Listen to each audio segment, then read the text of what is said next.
Oke teman-teman, sekarang kita akan berkunjung ke pameran The Wandering Soul dari Arbi Putra as known as Arbi Rangkito. Let's go! Sekarang kita menuju ke galeri. Itu senimannya. Halo! What's up bro? What's up?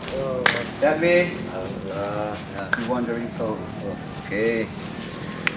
Oke, sekarang kita sudah bersama Arbi Rangkito dan setelah ini kita bakal keliling ke galeri melihat karya-karya Arbi yang terbaru dan tentunya bakal ngobrol-ngobrol juga.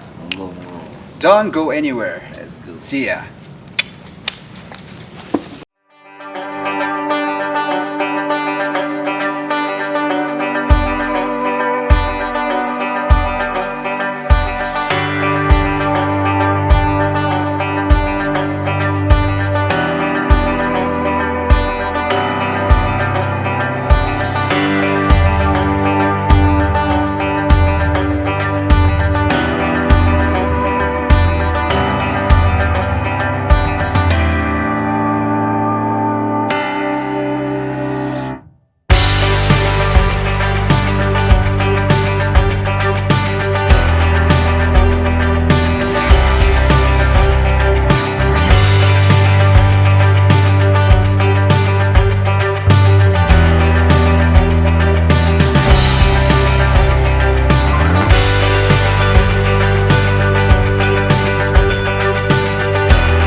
Sekarang kita sudah bersama dengan salah seorang seniman yang dikenal dengan nama Arbi Putra, aka as known as Arbi Rangkito. And many things. Sekarang kita lagi berada di Red Base Foundation Yogyakarta.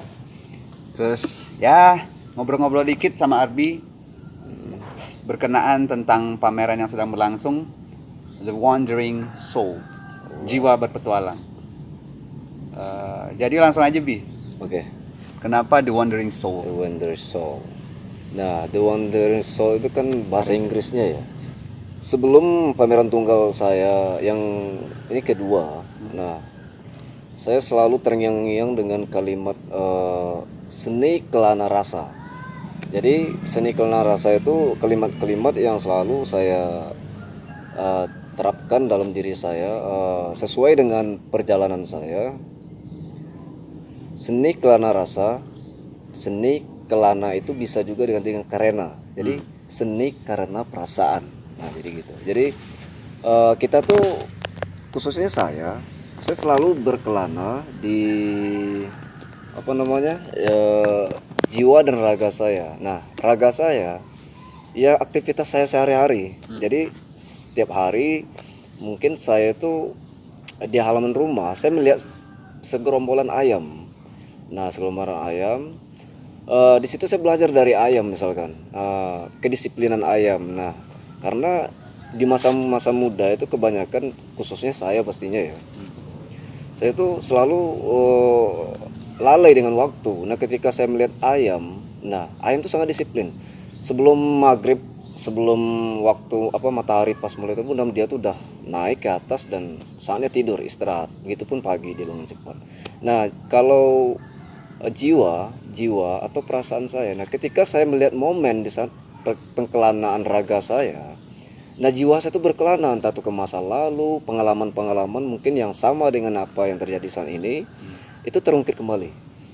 Begitupun dengan saya tuh berimajinasi ke masa depan, gimana jika seandainya saya seperti ini terus, ya pada akhirnya saya ya nggak akan ada perkembangan gitu kalau seandainya halnya itu negatif. Nah kalau seandainya hal positif ya maksud itu saya bisa berimajinasi sesuai dengan ini. Makanya karya saya itu lebih kepada notes, catatan Ya. notes, ya. Jurnal. Jurnal. Tapi dari pameran ini, Bi, Mhm. aku sendiri melihat karya-karya Arbi Rangkito ya tetap dengan karya-karya ekspresifnya ya. Mhm.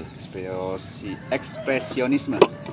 Gitu ya. Iya, ekspresionisme. Tapi aku justru lebih terganggu ngomongin teknis ya. Mhm. Kenapa beberapa karya yang sifatnya kayak abstrak yang di belakang itu Mhm. berdasarkan abstraksi dari kenaifan Arbi malah displaynya malah dipakuin gitu, Mhm. bukan dikasih figura di spanduk Oh gitu. iya, nggak seperti pada umumnya ya. Ya ini kalau kita lihat sih cukup bermental juga nih menyajikan sebuah pameran tanpa adanya spanduk gitu dan figura, Iya. malah di apa istilahnya kanvas langsung ditempel pakai paku payung ya, Skrup sih sebenarnya. skrup ya sebenarnya. Itu gimana, Bi?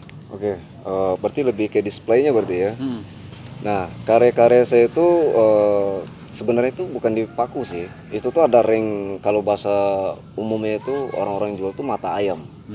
Jadi dikasih apa ring mata ayam terus dimor ke tembok langsung dengan apa istilahnya itu ya dengan sesederhana mungkin. Nah, jadi saya display seperti itu tuh emang sebenarnya itu terutama menunjukkan ke real seperti itu ke kenyataan dari karya saya dan lebih kepada saya memperlihatkan lembaran. Nah, jadi karena karya saya itu apa namanya, saya sebenarnya berkarya itu istilahnya itu sama kayak mendiari, mendotes. Tapi di sini saya perjelaskan, bukan karena sebenarnya semua karya itu emang seperti berdiari atau jurnal gitu kan. Tapi saya di sini menjelaskan, nah makanya karya saya itu backgroundnya itu untuk yang seri terbaru sekarang itu lebih ke warna itu polos belakangnya kayak krem. Kadang-kadang juga saya kasih ya seolah kayak kertas gitu lah. Nggak Kertas. di blok ya, nggak di blok pakai akrilik ya, langsung aja gitu. Oh enggak, itu tetap di blok. Jadi nanti diwarnain krem rata. Setelah itu ya Oh saya berarti bukan warna kanvasnya? bukan, tetap didasari. Nah, cara melukisnya tetap sama sih dengan pada umumnya. Nah, jadi ketika saya melihat karya saya itu terpajang dengan bentuk lembaran kanvas seperti itu, saya membayangkan ya seolah kayak master kertas, jadi kertas raksasa yang saya tempel itu hiperbola atau melebaikan dari apa yang saya rasakan. Misalkan ya kalau coretan seperti itu dalam ukuran kecil itu masih kayak biasa, kayak kertas biasa. Tapi kalau ketika dalam bentuk ukuran besar, itu tuh secara nggak langsung tuh membuat ada kepuasan tersendiri bagi saya. Wah, saya merasa lega gitu. Nah, dan di studio pun saya itu juga melukisnya itu tidak pakai spanduk. Nah, dikarenakan saya lebih leluasa berkarya itu teknik penciptaan ya. Saya lebih leluasa berkarya dengan tidak menghabiskan waktu kanvas ke spanram terus apa namanya pokoknya ngabisin waktu lah. Jadi ya prinsip saya sih berkarya ketika saya punya perasaan, punya goresan dari entah dari pengalaman pengkelanan jiwa saya itu tadi. Nah, saya kalau bisa tuh di saat waktu itu juga saya curahkan seperti itu. Nah, makanya karya saya tuh benar-benar udah saya bikin apanya belakang tuh triplek biasanya kalau di studio. Terus langsung genteker tak tak tak tak. Oh diganteker. Digenteker bukan dipaku kayak di pameran. Digenteker terus saya langsung eksekusi seperti itu. Nah kalau secara gagasannya gitu, Bi, aku sendiri sudah terbiasa melihat karya-karya Arbi Rangkito gitu. Tapi yang menarik adalah juga ada karya-karya yang sifatnya hasil-hasil on the spot ya, plein air. Ya. Itu gagasannya gimana sih, Bi? Ya, gagasannya tuh seperti ini. Banyak sebenarnya pelukis-pelukis zaman sekarang itu mungkin ya udah nyaman melukis di studio gitu kan. Kalau saya pribadi, saya nggak tahu kenapa emang dari dulu semenjak masa-masa sekolah, emang udah sekolahnya itu di seni rupa dan didikannya itu langsung ke lokasi. Nah, saya tuh sangat senang sekali mengerjakan suatu tuh langsung praktek. Maksudnya itu jujur saya kalau masalah teori nggak tahu kenapa kurang nangkap gitu kan. Bacaan tulisan pun saya kalau dalam apa namanya ketika baca buku sering lupa. Nah jadi saya makanya suka praktek. Sampai akademi, sampai ke mau kuliah itu udah ajaran udah sport tuh udah itu rasa itu emang enak banget dan karya makanya saya sampai sekarang itu terbiasa dengan perilaku apa tingkat-tingkat apa aktivitas berkesenian langsung seperti itu kayak plein air painting karena banyak pelajaran yang rasanya saya ambil di saat melukis on the spot itu tadi. Nah, kenapa saya melakukan lukisan spot sedangkan saya punya studio untuk lukisan studio? Itu dikarenakan apa? Ketika saya melukis di studio, saya jujur saya orang itu gampang jenuh. Wah, gampang jenuh. Ketika saya lagi berada di studio melukis terus menunggu kering segala macam.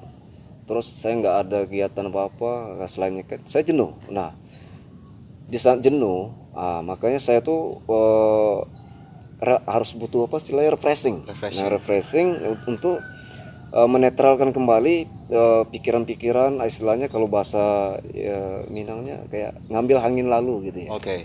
Ngambil angin segar teman-teman. Nah gitu. Jadi ngambil angin segar. Nah langsung lah. Saya refreshing nggak hanya refreshing gitu kan. Bawa kanvas langsung. Jadi langsung melukis di sana. Nah melukis di sana dan saya nggak melukis objek-objek yang apa nama familiar, objek-objek yang punya ikon enggak. Di saat saya berjalan, saya menemukan objek yang apa namanya perspektif entah atau komposisi dari sisi alam yang saya lihat, pemandangan yang saya lihat itu saya lukis.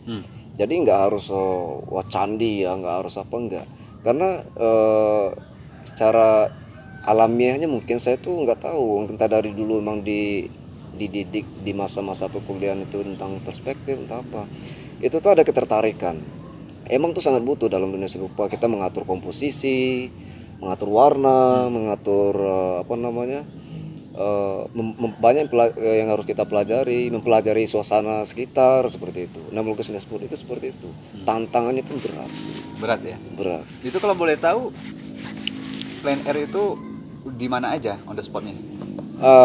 Kalau untuk sekarang saya lebih demen di Jogja sih. Jogja, ya? Di Jogja di Dan pantai. lebih landscape ya, lebih ke landscape. Lebih ke landscape karena apa ya?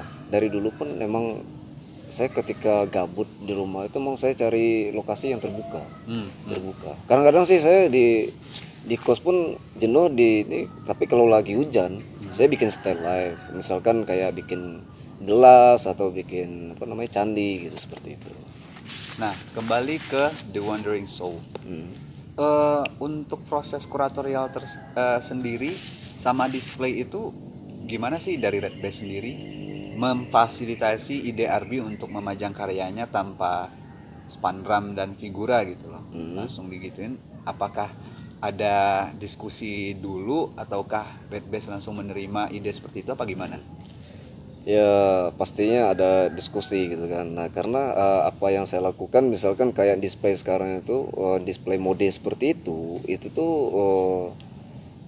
bisa dibilang itu mungkin butuh mental juga karena di zaman sekarang ini apa istilahnya orang berkarya pameran itu harus di span dulu di frame dulu biar kelihatan manis istilahnya itu kemasan teman-teman. Jadi kalau untuk pameran terus ada spanduk frame itu adalah kemasan jadi biar karya kita kelihatan istilahnya itu muncul ya keluar jadinya gitu ya? seperti itu gitu loh. Nah awalnya itu karena saya di studio emang melukisnya itu mode seperti itu saya nggak udah mendapatkan istilah konsep pendisplayan karya saya sendiri. Nah di saat momen-momen itu juga nah saya sangat berterima kasih pada pihak Red Best gitu kan yang telah mengundang saya untuk menyediakan ruangan galerinya untuk saya berpameran. Nah, khususnya untuk masalah pendisplayan, nah itu tetap ada diskusinya. Nah, saya gini, saya sangat saya sukanya dengan apa namanya ya sistem atau manajemen dari Red Best. Apa dari pihak Red Best itu tetap membebaskan si seniman gitu loh untuk apa namanya meskipun apa mungkin dari pihak Red Best memiliki standar sendiri untuk penyesuaian karya, akan tapi pihak Red Best tetap ada istilahnya ada memberi kesempatan lah buat seniman untuk seperti apa pendisplayannya. Nah, kalau kuratornya tetap ada kurator. Nah, kurator itu lebih ini melihat karya itu tadi, melihat karya dan setelah itu dikembalikan pada senimannya mau display seperti apa. Tapi ya dari PRBS emang tetap seperti apa namanya display itu emang tetap seperti emang. Tapi karena apa? Karena di zaman sekarang orang display seperti itu semua. Iya, iya. Jadi harus pakai ya semini-mininya pakai spandram gitu. Nah, Berarti ini bisa dibilang bahasa lainnya daya ganggunya kali ya? Nah gitu. Nah saya mengusulkan gimana jikalau saya display dalam bentuk seperti ini yang seperti karya saya sekarang saya pamerin selembaran kertas selembaran kanvas, setiap kanvas ini karena bukan karena saya itu pengen beda sebenarnya karena saya benar-benar memperlihatkan realita kenyataan dari lukisan itu sebenarnya seperti itu. Oke. Seperti itu. Nah, semua karya seni terutama dua dimensi lukis gitu kan. Nah, itu jikalau seandainya di span atau di frame itu semuanya cantik gitu. Dan di setiap karya seni itu nggak ada yang jelek gitu. Nah, saya yakin dengan kalimat-kalimat itu karena makanya saya mendisplay pun seperti ini. Bentuk-bentuk seperti ini itu tadi seperti yang saya bilang saya memperlihatkan lembarannya. Mungkin kalau seandainya saya bikin sebuah buku raksasa gitu kan ya itu dari kanvas itu tadi saya jilid gitu kan. Nah seperti itu jadi orang kalau lihat pameran tuh dibuka-buka gitu, tapi kalau dalam bentuk pameran secara umum ya terbuka seperti ini kayak majang kita pernah bikin diary, lembaran diary kita pajang di kamar gitu loh. Lembaran-lembaran seperti itu. Berarti karena berawal dari catatan-catatan tadi pun akhirnya sebagian karya Arbi dipamerkan dengan cara seperti itu. Iya, cara seperti itu. Nah, terakhir Bi. Sebuah karya kalau udah dipamerkan maknanya nggak lagi tunggal. Iya kan? Dalam artian kalau makna tunggal ya studio aja gitu. Tapi kita tetap pengen tahu secara umum untuk karya yang dipamerkan di The Wandering Soul kali ini simpelnya Arbi itu ngomongin apa sih gitu, baik itu karya yang sifatnya on the spot plein air itu ya sama yang di belakang yang abstrak itu kesimpulannya apa sih Bi? Kesimpulannya itu ya terutama ini ya saya intinya dari karya-karya saya ini semuanya tetap paling pertama itu pelajaran buat saya sendiri. Nah jadi ketika saya berjalan buat karya itu tuh bukan buat untuk hanya sekedar untuk mencerminkan pengalaman orang, tapi buat pelajaran juga buat saya. Nah karena saya saya pribadi nggak seperti nggak sesuci itu juga. Jadi ketika saya mengkritik orang saya belum tentu benar juga kan gitu. Nah jadi ketika saya melukis itu benar-benar apa yang saya rasakan. Nah nanti di ruang publik otomatis ya ada jodoh-jodohnya. Ketika pengalaman saya itu seperti itu ya bisa aja orang yang mengamati ya mencerminkan pengalamannya pribadi dan dia bebas untuk menginterpretasikan karya itu seperti itu. Yang pastinya pelajaran buat saya ketika ya itu tadi misalkan karya yang berjudul tentang figur yang ada kanggurunya, abstraksi kanggurunya itu kan tentang love mother gitu kan. Nah itu tuh menceritakan tentang ya terkadang saya termasuk ya pasti saya pernah ada dosanya sama seorang ibu gitu, orang tua. Nah itu pelajaran buat saya gitu. Saya bikin itu sebagai teguran buat saya juga karena orang tua itu begitu setia terhadap anaknya. Seperti ya saya simpulkan seperti kang guru yang selalu menggendong anaknya sampai bahkan sampai 200 hari baru anaknya dilepas lagi seperti itu. Oke. Thank you ya Bi buat waktunya dengan Oke. kopi, pisang dan udut beserta obrolan di sore hari ini. Itulah obrolan kita bersama Arbi Rangkito. Kita tunggu karya-karya Arbi selanjutnya. Sukses terus. Terima kasih. Thank you Bi. Oke, terima kasih. Oke. Tekan tuh ya.